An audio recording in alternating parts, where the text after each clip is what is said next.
नमस्कार दोस्तों। आज की वीडियो में हम बात करने वाले हैं जर्मनी के बारे में, जो हमें जर्मनी ही क्यों मूव होना चाहिए, जर्मनी में जाने का हमें क्या फ़ायदा है और कौन किस टाइप का वीज़ा हमें अप्लाई करना चाहिए जो हमें जल्दी मिले। क्योंकि जर्मनी 10 टाइप के वीज़े प्रोवाइड करता है, तो आप लोगों को पता होना चाहिए कि हमें किस कैटेगरी के अंदर आप लोगों को वीज़ा अप्लाई करना है, जो आप किसी गलत कैटेगरी के अंदर अप्लाई ना कर दो। तो हम सबसे पहले यही बात करेंगे जो हमें जर्मनी क्यों मूव होना चाहिए।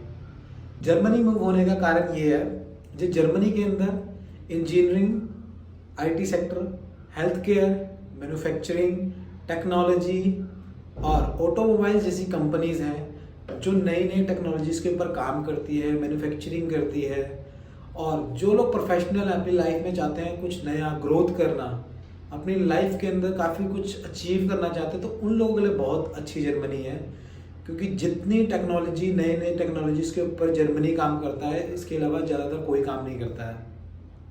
तो जितने प्रोफेशनल लोग हैं, अगर वो अपनी लाइफ में ग्रोथ चाहते हैं, एक अच्छा लाइफस्टाइल चाहते हैं, अच्छी सैलरी चाहते हैं, अपनी फैमिली के साथ एक नई अच्छी ज़िंदगी चाहते हैं, वो जर्मनी मूव हुए, उन लोगों के लिए बहुत अच्छी है। ये बात तो प्रोफेशनल्स की थी। अब जो नॉन प्रोफेशनल्स हैं उनके बारे में बात करता हूँ। जो देखा जाए तो जर्मनी सिर्फ पहुँचना चाहते हैं, पहुँच के वहाँ काम कुम ढूंढते हैं, किसी भी क्लिनिक में मिल जाए या होटल वोटल में मिल जाए, तो उन लोगों को थोड़ा टाइम लगता है। सैलरी भी इतनी जैसे प्रोफेशनल लोगों को मिलती है वैसी नहीं मिलती है। बट आप लोग भी अगर वहाँ जा रहे हो तो किसी भी लाइन में पकड़ रहे हो, तो वहाँ पे कंटिन्यू अगर आप काम कर रहे हो अच्छी तरह, तो आपकी भी लाइफ काफ़ी अच्छी वहाँ पे स्टेबल हो सकती है। बस आप लोगों को सैलरी थोड़ी कम मिलती है।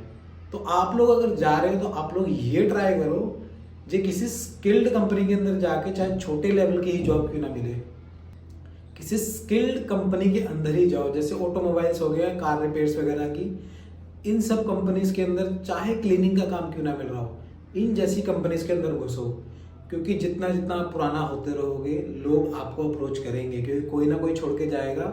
अगर लेबर की शॉर्टेज हुई तो वो किसी ना किसी जैसे हेल्प के लिए बुलाते हैं, तो आपको धीरे धीरे समझ आता रहेगा और क्या पता आपका भी वहाँ पे काम अच्छा बन जाए। बाकी दूसरी बात ये है कि अगर आप लोगों को यहाँ नहीं जाना है, तो आप लोग या तो शेफ़ की कैटेगरी में जाओ, लाइक बारिस्ता हो गया, बारटेंडर हो गया, शेफ़ हो गया। ये 3 कैटेगरीज हैं, इन कैटेगरीज के अंदर जाओ। पर होटल लाइन जरूर चूज़ करना। होटल लाइन बहुत अच्छी लाइन है, होटल लाइन के अंदर बहुत स्कोप है जर्मनी के अंदर भी। तो अब मैं आप लोगों को ये बताऊंगा कि जर्मनी कितने टाइप के वीज़ास प्रोवाइड करता है। पहले मैं आप लोगों को नेम मेंशन कर देता हूँ, उसके बाद मैं आप लोगों को बताऊंगा जी क्या किस वीज़ा के अंदर किस टाइप के कैटेगरी के लोग जाते हैं। तो जो सबसे पहला नाम है वो है एम्प्लॉयमेंट वीज़ा। इसके अंदर वही जो नॉर्मल वर्क परमिट लगता है सबका, जो सारे एजेंट्स वगैरह प्रोवाइड करवाते हैं, चाहे क्लीनिंग किसी के अंदर भी, तो एम्प्लॉयमेंट वीज़ा इन सबके लिए। टैक्सी ड्राइवर्स, उबर वगैरह जितने भी है नॉर्मल काम होता है, क्लीनिंग, होटल लाइन हो गया, सारे इसके अंदर आते हैं। जो दूसरा है वो है EU ब्लू कार्ड। इसके अंदर सिर्फ प्रोफेशनल जाते हैं जो काफ़ी स्किल्ड हो, जिनकी एजुकेशनल लाइक मास्टर्स की हो, बैचलर किया हो, ये वो लोग हैं जो इन लोगों को ये ब्लू कार्ड मिलता है। जो तीसरा है जॉब सीकर वीज़ा है। जॉब सीकर वीज़ा वो होता है जो लोग वहाँ जाके काम ढूंढना चाहते हैं। जॉब सीकर वीज़ा वही लोग लेते हैं जो सीधा वर्क परमिट नहीं लगवा रहे हैं, वहाँ जाएंगे, वहाँ जाने के बाद वो काम ढूंढते हैं। बट इनको फंड शो करने पड़ते हैं, क्योंकि इनको शो करना पड़ता है जी आप वहाँ जा रहे हो तो आपके पास खर्चा है कि नहीं है। आप वहाँ पे जाते ही जॉब नहीं मिलेगी, 1-2 महीने का आपके पास खर्चा शो करना पड़ता है इसके अंदर। जो तीसरा है वो है फ्रीलांस वीज़ा। फ्रीलांस वीज़ा वो वीज़ा है जो लोग इंडिया में ऑलरेडी काफ़ी अच्छा है, वहाँ जाके छोटा मोटा सेटअप करना चाहते हैं, अपना बिजनेस हो गया लाइक, या कोई ई-कॉमर्स बिजनेस हो गया जो शुरू करना चाहते हैं, ये उन लोगों के लिए है। जो तीसरा है वो स्टूडेंट वीज़ा है, जो स्टडी वीज़ा पे जाते हैं। बट स्टूडेंट्स को वीज़ा लगाते हैं, उनको जर्मन का एक लैंग्वेज का भी टेस्ट देना पड़ता है, जो जर्मन A लेवल का लैंग्वेज टेस्ट होता है। ये उन लोगों के लिए है जो स्टूडेंट वीज़ा, आप लोगों को पता ही है। फिर आता है language course visa. Language course visa क्या है? लैंग्वेज कोर्स वीज़ा वो है जो लोग जर्मन सीखना चाहते हैं जर्मनी के अंदर जाके। तो इसके अंदर भी आप लोगों को फंड शो करने पड़ते हैं और दिखाना पड़ता है आफ्टर एजुकेशन जहाँ भी आप लोगों को जर्मनी सीखनी है, बट आप लोगों को जर्मनी के अंदर जाके सीखनी है, ये उन लोगों के लिए वीज़ा है। जो तीसरा है वो है रिसर्चर वीज़ा। ये साइंटिस्ट वगैरह के लिए है, जो रिसर्चर्स होते हैं, जो काफ़ी जैसे स्टोन्स वगैरह ढूंढते हैं, पत्थर होते हैं, जो उन लोगों के लिए हो गया, या साइंटिस्ट होते हैं जो अच्छी अच्छी कंपनीज, उन लोगों के लिए होता है। जो आठवां है वो है फैमिली रीयूनियन वीज़ा। ये फैमिली रीयूनियन वीज़ा वो है जो लोग, जैसे मैं जर्मनी के अंदर हूँ, मैं अपनी फैमिली को बुलाना चाहता हूँ जो मिलने आए मुझसे, तो ये उन लोगों के लिए है जो मेरी फैमिली मुझसे मिलने आ रही है, मिलके वो वापस चली जाएगी।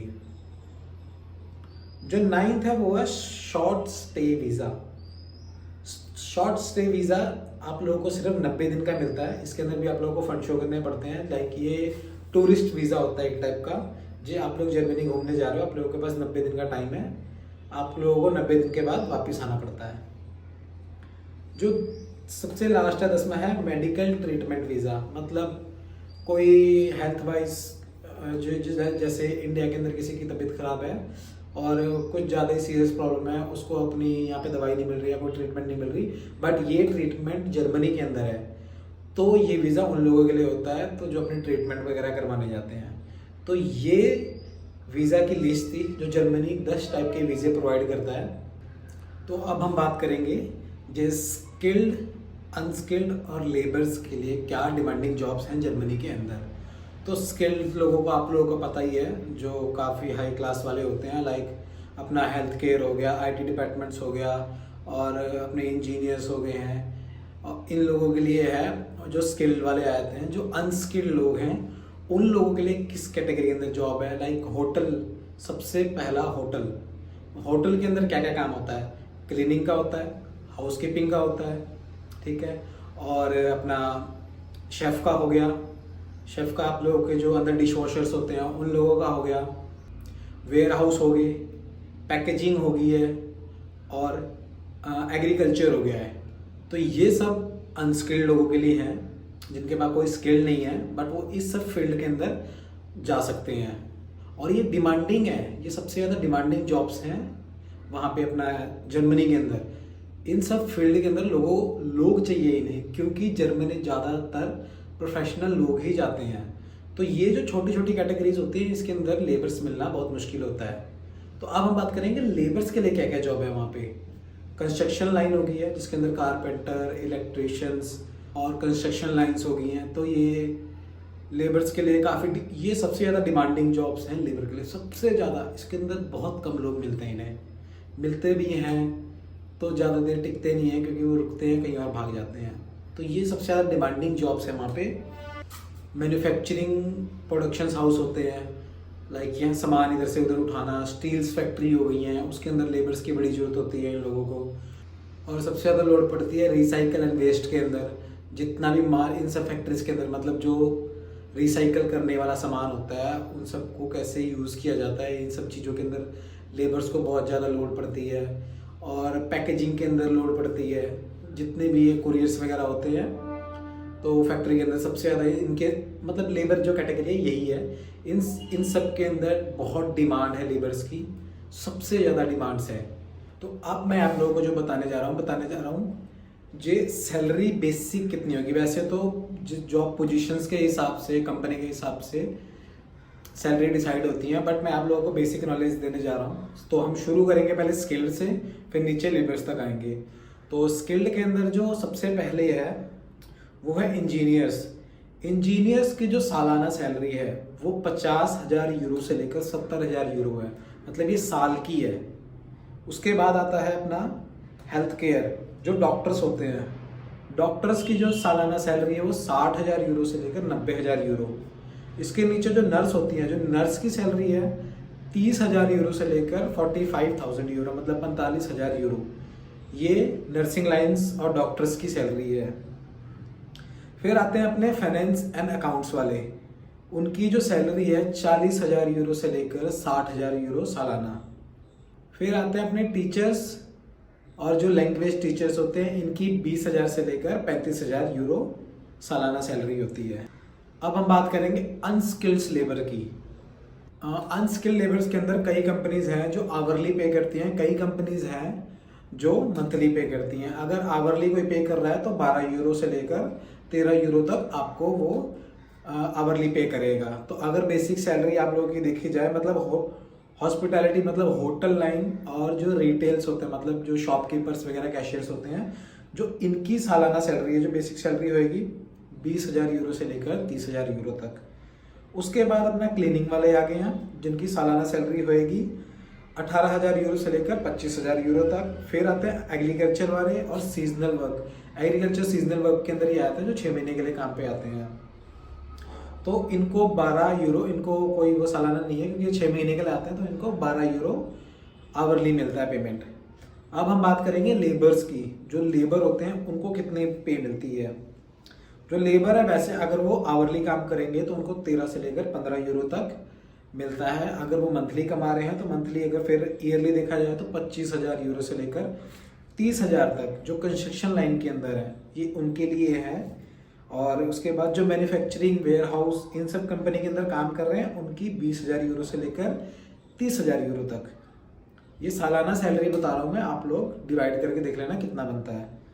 और जो लॉजिस्टिक, जो डिलीवरी बॉय कर रहे हैं, पैकिंग वगैरह कर रहे हैं, जो इनकी सैलरी होगी वो 25,000 से लेकर 40,000 यूरो।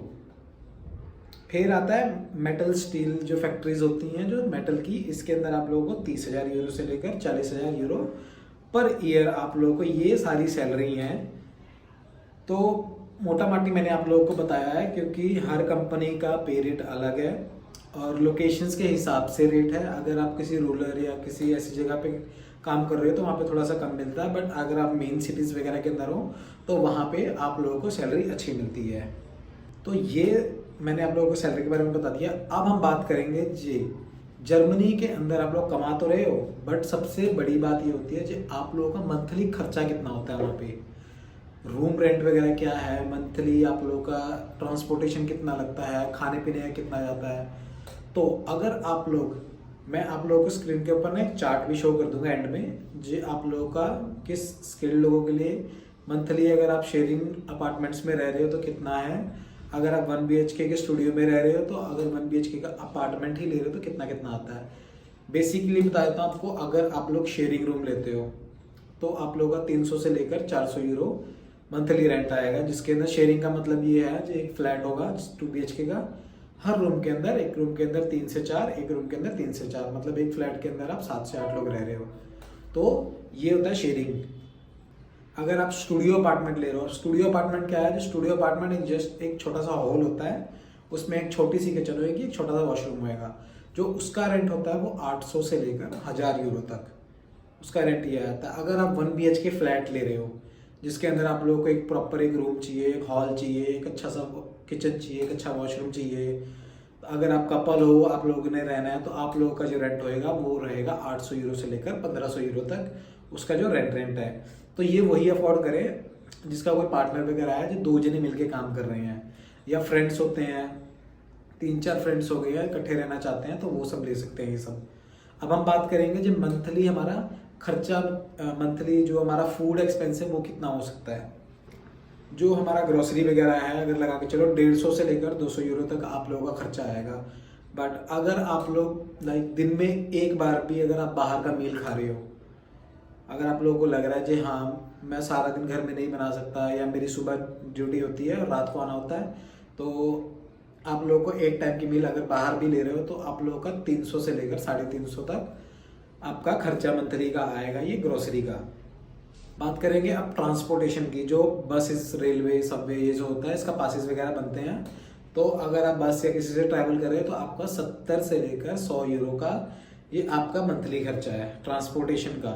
अगर आप लोग वैसे ही वीकेंड्स वगैरह पे यहाँ घूमने जा रहे हो, थोड़ा मोटा ऊपर नीचे होता है, तो मतलब 70 यूरो का आप लोग का पास बनेगा, 30 यूरो आप लोगों का इधर उधर जाने वगैरह का।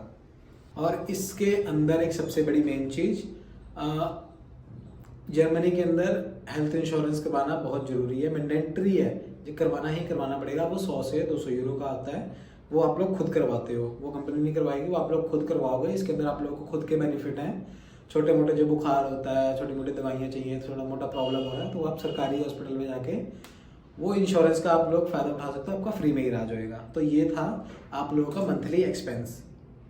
तो मैं आप लोगों को स्क्रीन पे दिखा देता हूँ, अब टोटल एस्टिमेट दिखा देता हूँ मंथली। अगर आप शेयरिंग अपार्टमेंट में रह रहे हो विद फूड एंड ट्रांसपोर्टेशन और सब कुछ, तो आपका 700 से लेकर 1100 से लेकर 1200 तक खर्चा आएगा। अगर आप स्टूडियो अपार्टमेंट ले रहे हो तो आपका 1000 से लेकर 1500 तक का खर्चा आएगा, जिसके अंदर फूड वगैरह और ट्रांसपोर्टेशन इंक्लूड होगा। अगर आप 1 BHK अपार्टमेंट ले रहे हो तो आपका 1800 यूरो तक का खर्चा आएगा विद फूड एंड ट्रांसपोर्टेशन। तो ये आप लोगों का चार्ट भी दे दिया मैंने ऊपर। तो ये आप लोगों का खर्चा है मंथली का वहाँ का। तो आप लोग खुद सोचो, अगर ये मंथली खर्चा भी हो रहा है, मतलब आप शेयरिंग में ही रह रहे हो तो ज़्यादा बेटर है। जो सिंगल है वो तो शेयरिंग में ही रहेंगे तो अच्छा है, उनके लिए क्या क्यों इतना पैसा वेस्ट करना है।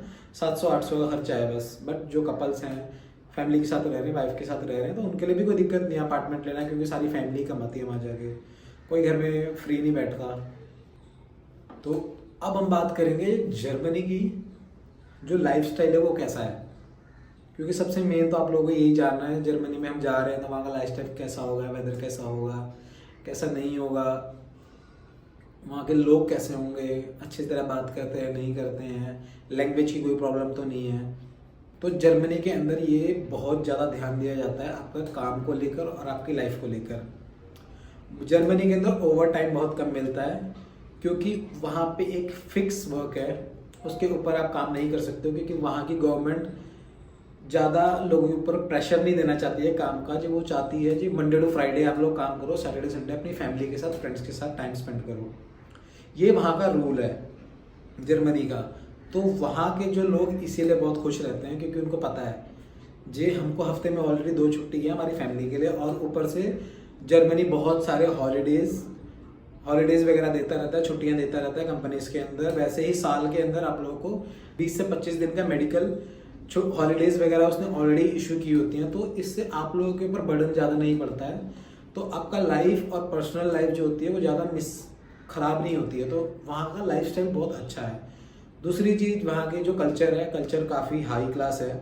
जो वहाँ के लोग हैं वो काफ़ी ट्रेडिशन को फॉलो करते हैं, और जो काफ़ी हाई थिंकिंग वाले हैं, काफ़ी क्लासी रहने वाले हैं। तो उनके साथ आप लोग रहोगे तो ऑलरेडी आप लोगों को सीखने को कुछ नया मिलेगा।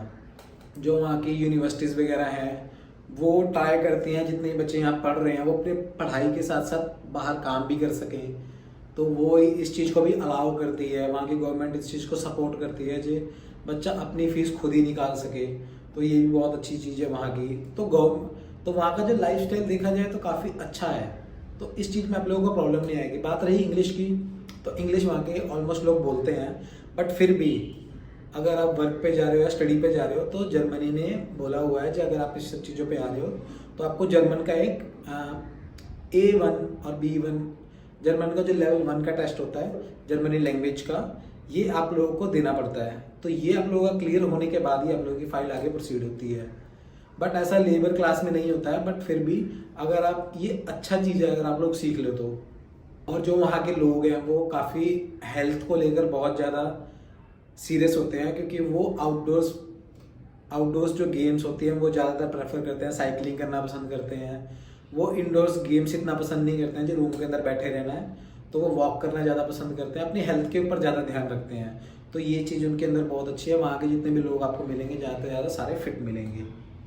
और वहाँ की जो सड़कें हैं, मतलब वो क्लीनिंगनेस पे बहुत ज़्यादा ध्यान देते हैं। कुछ भी चीज़ आपको गंदा नहीं मिलेगा, सारी चीज़ वेल ऑर्गेनाइज्ड होएगी, हर चीज़ का वहाँ पे ध्यान दिया जाता है। तो इस चीज़ का भी आप लोगों को बिल्कुल टेंशन नहीं होने वाली है। तो ये जर्मनी के बारे में था। अब हम बात करेंगे जे हम घर बैठे, लाइक अगर हम इंडिया में बैठे हैं तो इंडिया से हम कैसे अप्लाई कर सकते हैं। तो मैं आप लोगों को स्क्रीन के ऊपर भी दिखाता हूँ, और मैंने फ़ोन में नोट्स बना रखे हैं, तो मैं फ़ोन में बार बार देख रहा हूँ क्योंकि मैंने प्रॉपर नोट्स बना रखे हैं। मैं नहीं चाहता जो कोई चीज़ ऐसी हो जो छूट जाए। तो मैं आप लोगों को ये सारी लिंक्स वगैरह बता देता हूँ, और ये मैं मेंशन भी कर दूंगा, नीचे भी मेंशन कर दूंगा, डिस्क्रिप्शंस में भी लिख दूंगा, और स्क्रीन के भी शो कर दूंगा। सबसे पहली जो है वो लिंक्डइन है, ये आप लोगों को सबको ही पता है। जो दूसरा है वो है स्टेपस्टोन, जो तीसरा है वो है जिंक, जो चौथा है वो मेक इट जर्मनी, जो फिफ्थ है वो ग्लासडोर जर्मनी है। ये ऑनलाइन साइट्स हैं, यहाँ पे जाके आप लोग अप्लाई कर सकते हो। वह सीम्स, जो कि मल्टीनेशनल कंपनीज है, इंजीनियरिंग, आईटी और हेल्थ केयर डिपार्टमेंट्स वगैरह को हायर करती है। जो दूसरी है वो बॉश है, जो ऑटोमोबाइल्स, टेक्नोलॉजी वगैरह, इलेक्ट्रॉनिक सेक्टर्स है, जो इन सब इलेक्ट्रॉनिक्स वाले जो लोग होते हैं उन लोगों को हायर करती है। जो तीसरी है वो DHL है। DHL के बारे में आप लोगों को ज़्यादा पता ही है।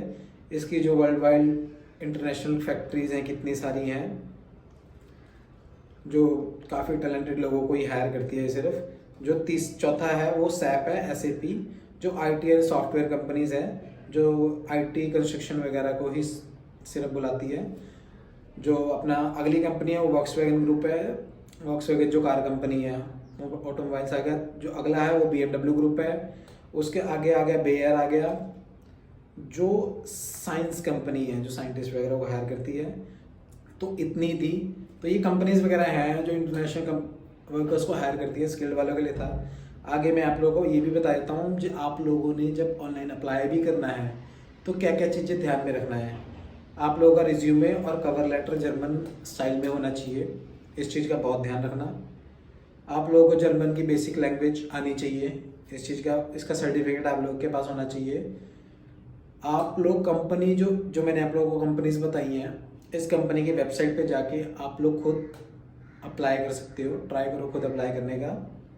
अगर आप लोग को यहाँ से भी कुछ नहीं बन रहा है, तो आप लोग सोच रहे हो यार कुछ रिप्लाई नहीं आ रहा है ये वो, तो आप लोग ट्राई करो जॉब सीकर वीज़ा लेने का। जॉब सीकर 6 मंथ का आप लोगों को वीज़ा मिलेगा, जो कि आप लोग यहाँ आओगे जर्मनी के अंदर। 6 महीने आप लोगों के पास होंगे जॉब ढूंढने के लिए। और यहाँ पे जॉब की बिल्कुल कमी नहीं है, बहुत जॉब्स हैं, बहुत ज़्यादा जॉब्स हैं। किसी ना किसी जगह आप लोगों को कोई ना कोई जॉब मिल जाएगी, तो उस चीज़ की आप बिल्कुल टेंशन मत लेना। अगर आप लोगों को ये सब नहीं मिल रहा है तो आप जॉब सीकर वीज़ा लो, जॉब सीकर वीज़ा लेके आ सकते हो। अगर ये भी जॉब सीकर वीज़ा भी नहीं लेना है, आप लोग सोच रहे हो जहाँ भी भाई एजेंट ही करना है, तो आप लोगों को पहले ही बताया जो IT फील्ड वाले होते हैं, ये इन लोगों को तो फिर भी मिल जाएगी। जो लेबर क्लास होते हैं, इन लोगों को एक अच्छा एजेंट ढूंढना बहुत ज़रूरी है, क्योंकि मार्केट में बहुत ज़्यादा फ्रॉड बैठे हुए हैं। तो आप लोग ध्यान रखना। मैं स्क्रीन के ऊपर एक चेकलिस्ट दे रहा हूँ, इस चेकलिस्ट को स्क्रीनशॉट मार के रख लो। अगर आप किसी एजेंट के थ्रू अप्लाई करवा रहे हो तो ध्यान रखना ये सारे डॉक्यूमेंट्स लगेंगे। अगर वो ये सारे डॉक्यूमेंट्स आप लोगों को प्रोवाइड कर रहा है तो वो जेन्युइन है, अगर नहीं कर रहा है तो वो जेन्युइन नहीं है, तो वहाँ से काम बिल्कुल मत करवाना। जो सबसे अच्छी चीज़ मैं आप लोगों को अब देने वाला हूँ, मैं देने वाला हूँ जो जर्मनी के अंदर ही जो एजेंसीज़ हैं, जो इंटरनेशनल वर्कर्स को लाइक जो एजेंसीज़ हैं ना, अपने इंडिया कई कंपनीज़ हैं जो इंटरनेशनल भेजती हैं, लाइक एजेंट्स वगैरह होते हैं जिनके इन कंपनी के साथ टाई अप हैं। अगर वो 2000 यूरो में मांग रहे हैं बंदा, तो अपने इंडिया में आके 10-10, 11-11 लाख रुपए मांगते हैं। तो मैं आप लोगों को स्क्रीन के ऊपर भी मेंशन करूंगा, डिस्क्रिप्शन में भी दूंगा जी ये कौन कौन सी एजेंसीज़ हैं, उनकी मेल IDs भी वगैरह भी दूंगा और वेबसाइट भी दूंगा। तो आप लोगों ने इनको मेल करना है अपना सारा कुछ, जो मैंने ऊपर बताया, कवर लेटर सारा कुछ, और अपनी सारी डिटेल्स वगैरह देनी है जो मुझे अपनी ये सारा चीज़ मेरे को अपना वहाँ पे अप्लाई करना है। तो सबसे पहली जो कंपनी एजेंसी है वो है GAV, जैफ इंटरनेशनल प्लेसमेंट सर्विस। ठीक है, इसकी जो वेबसाइट है वो भी मैं नीचे दे रहा हूँ, स्क्रीन के ऊपर भी दे रहा हूँ, हल्का हल्का आप लोगों को दे रहा हूँ, आप लोग स्क्रीनशॉट ले सकते हो। जो दूसरा है वो सिल्वर हैंड है, उसकी ईमेल ID और वेबसाइट भी दे रहा हूँ। जो तीसरा है वो TTA पर्सनल है, इसकी भी मैंने वेबसाइट और वो सब कुछ दे दिया है। चौथा है डिस्चर AND, इसका भी है। जो फिफ्थ है यूरोप रिक्वायरमेंट एजेंसी, इसकी भी ईमेल ID है। Global skill force. तो ये सारी हैं, आप लोगों को ध्यान रखना है जितनी मैंने बताई हैं। तो सबसे पहला ध्यान रखना है जी, ये अगर हाई रेट मांग, अगर आपसे बहुत ज़्यादा पैसा मांग रहे हैं तो फिर फ्रॉड है। आप लोगों ने वेबसाइट पे प्रॉपर जाना है, चेक करना है, मतलब जो मैंने बताया है इसको हटा के, क्योंकि जर्मनी में काफ़ी फ्रॉड है, ऐसा नहीं है फ्रॉड नहीं है। जो मैंने बताई है काफ़ी जेन्युइन कंपनीज हैं। अगर आप लोगों को ट्रस्ट नहीं है तो ये कंपनीज की डिटेल्स आप लोग जर्मनी एम्बेसी में भेज के पता करवा सकते हो। ठीक है, तो ये सारी जर्मनी की आज न्यूज़ थी। सबसे लास्ट में जाते जाते आप लोग को फिर भी यही बताऊंगा कि अगर आप लोग ये भी सोच रहे हो कि आप लोगों ने PR कैसे लेनी है, तो अगर आप लोगों के पास रेजिडेंस परमिट है तो मिनिमम आप लोगों को 33 मंथ्स आप लोगों को वहाँ स्टे करके काम करना पड़ेगा। नॉर्मली आप लोगों को बता देता हूँ, अगर आप लोगों के पास वहाँ की A1 और B1 लैंग्वेज का सर्टिफिकेट है तो आप लोगों को थोड़ा सा कम टाइम लगेगा। अगर आप लोगों के पास नहीं है तो मिनिमम 5 साल आप लोगों को जर्मनी में काम करना पड़ेगा। काम करने के बाद आप लोग अप्लाई कर सकते हो। तो मैं क्या क्या रिक्वायरमेंट है वो स्क्रीन के ऊपर दे देता हूँ मैं आप लोगों को, ये पढ़ लो एक बार जो क्या क्या रिक्वायरमेंट होती है पीआर के लिए। तो ये सारी रिक्वायरमेंट्स हैं, इसका भी स्क्रीनशॉट लेना तो ले सकते हो। और कोई इन्फॉर्मेशन चाहिए तो मुझे नीचे कमेंट में आप लोग पूछ सकते हो जी कैसे क्या करना है, तो मैं आप लोगों को सारी चीज़ें बताऊंगा। सिंपल बात आप लोगों को ये कहूँगा, अगर आप लोग एजेंट से काम करवा रहे हो तो 10 से 12 लाख 13 लाख कहीं नहीं गया है। ये चीज़ आप लोगों को भी पता है, जर्मनी काफ़ी हाई है, वहाँ पे सैलरी अच्छी मिलती है, लाइफस्टाइल अच्छा है। और जर्मनी के लिए एजेंट बहुत बड़े बड़े मुंह फाड़ते हैं और फाड़ते ही रहेंगे वो हमेशा के लिए, और ये रेट आगे बढ़ते ही रहेंगे। तो आप लोग ट्राई करो जी, अगर खुद हो सकता तो वेल एंड गुड है, अगर नहीं हो सकता तो फिर एजेंट को आप लोगों को हायर करना ही पड़ेगा।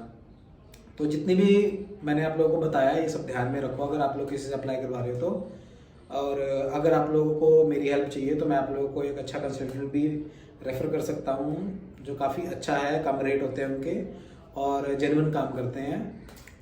तो अगर आप लोगों को मेरी भी हेल्प चाहिए तो आप लोग मुझसे कमेंट में या मैं नीचे नंबर मेंशन कर दूंगा, मुझे मैसेज करके आप लोग पूछ सकते हो। तो जर्मनी के बारे में आज इतनी ही न्यूज़ थी।